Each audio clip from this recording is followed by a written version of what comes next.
Sen ne persen, sen ne melek, sen ne firişte.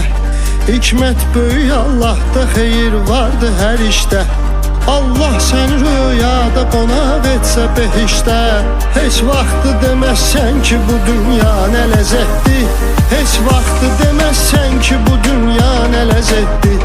İnsan oyan artıq, niyə qəflətdə yatırsan? Allah'a yaxınlaş son əgər həqqə çatırsan. Məsum yaranırsan, sonra çirkabə batırsan.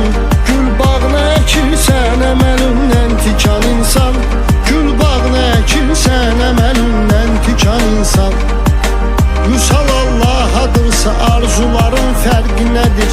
Mənbəyi birdirsə qardaş, suların fərqi nədir? Biri şiyə, biri sünni, bunların fərqi nədir?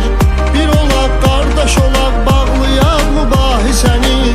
Yetimə zülm eləmə, yandırar Allah səni.